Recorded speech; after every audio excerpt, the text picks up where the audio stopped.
నవీన్ కుమార్ రెడ్డి గారే ఈ రోజు సోషల్ మీడియాలో ఇంతటి దారుణాలా, తిరుపతిలో ఇంత అరాచకమా, దీన్ని కట్టడి చేయకపోతే చాలా నష్టం వస్తుంది అని మీ కూటంలో ఒక ముఖ్యమైనటువంటి నాయకుడే బాధపడుతూ పోస్టింగ్ పెట్టాడు అంటే ఏ స్థాయిలో ప్రజలు అసహించుకుంటున్నారు మిమ్మల్ని.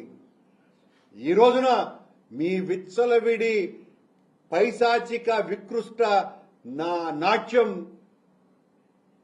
ఆ వేదికలో పెద్దగా నర్తించవచ్చుగాక, కానీ తిరుపతి ప్రజలు మీ నాయకత్వంలో మీరు ఇన్ఛార్జిగా ఉన్నటువంటి ఈ జిల్లాలో ప్రజలందరూ కూడా మిమ్మల్ని చూసి అసహించుకుంటున్నారు.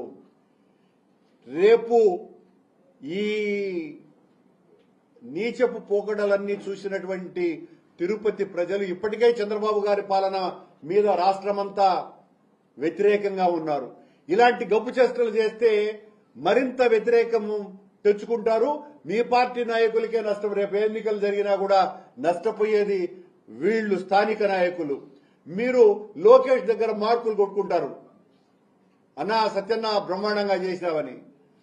తమ్ముళ్ళందరూ నాశనం అయిపోతారు. ఇక్కడ పార్టీలో కునారెళ్లిపోయేటువంటి పరిస్థితి వస్తుంది.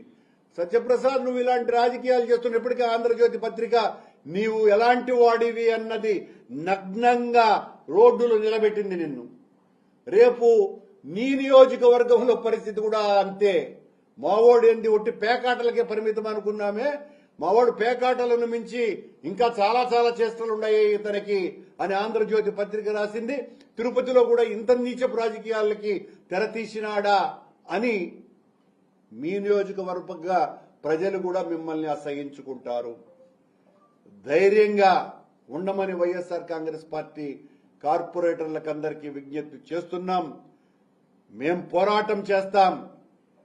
మీ బెదిరింపులకు లొంగేవాళ్లు ఉంటే ఉండవచ్చు కాక, కానీ అక్కడికి మీ దగ్గరికి వచ్చిన వాళ్ళందరూ కూడా అన్నా ఇంత నీచంగా మమ్మల్ని లోబర్చుకుంటున్నారు, భయపడిపోయి మమ్మల్ని అందరినీ కూడా ఇంకా చంపటం ఒక్కటే తరువాయి అన్ని రకాలైనటువంటి హింసలు మానసిక క్షోభలు పెడుతున్నారు అని వాళ్ళు ఫోన్లు చేసి ఏడుస్తూ మాకు చెప్తున్నారంటే ఇంత నీచమైన రాజకీయం అవసరమా తెలుగుదేశం పార్టీ కూటమి ప్రభుత్వానికి?